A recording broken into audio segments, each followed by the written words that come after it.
যোৱা দুদিন ধৰি কংগ্ৰেছৰ সংসদ এগৰাকীৰ বিষয়েও বিভিন্ন আলাপ আলোচনা হৈ আছে।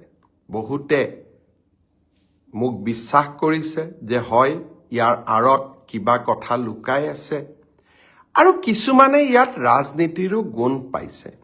মই ৰাইজক এটাই কথা ক'ব খোজো, তৰুণ গগৈ মন্ত্ৰীসভাৰ মন্ত্ৰী হিচাপে ময়ো কাম কৰিছিলোঁ। ব্যক্তিগত সম্পৰ্কক ময়ো সন্মান কৰোঁ।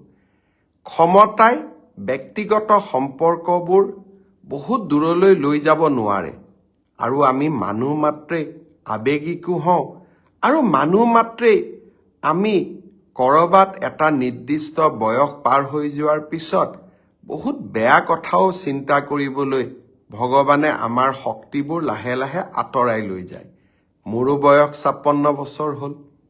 শ্ৰদ্ধাৰ ৰাইজ, ব্যক্তিগত সম্পৰ্কৰ ওপৰত থাকে ৰাষ্ট্ৰৰ নিৰাপত্তা।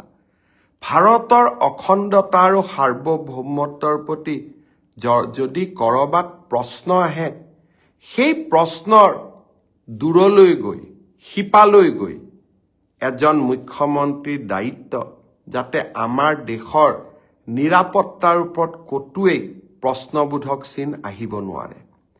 এই বিষয়টো যথেষ্ট গভীৰ বিষয়।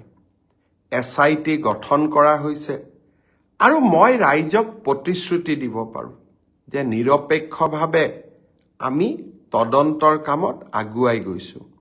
কিন্তু তদন্ত যিমানেই আগবাঢ়ি গৈছে, বহুকেইটা ভয়াৱহ তথ্যও আমাৰ হাতলৈ আহিছে।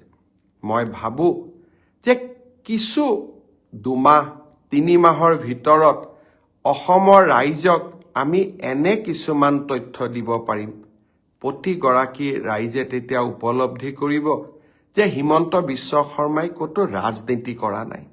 হিমন্ত বিশ্ব শৰ্মাই মুখ্যমন্ত্ৰী হিচাপে মাত্ৰ তেখেতৰ দায়িত্বহে নিৰ্বাহন কৰিছে।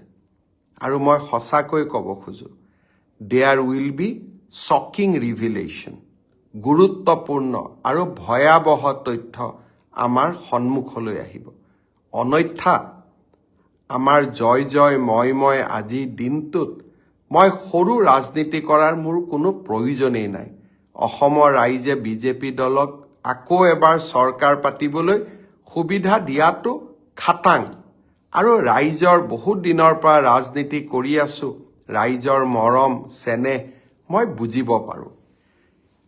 কিন্তু ৰাজনীতি ক'ৰবাত, চৰকাৰ গঠন ক'ৰবাত, দেশৰ সাৰ্বভৌম আৰু নিৰাপত্তা অক্ষুণ্ণ ৰখাৰ প্ৰধান আৰু প্ৰথম দায়িত্ব ৰাজ্যৰ মুখ্যমন্ত্ৰীজনৰ ওচৰত।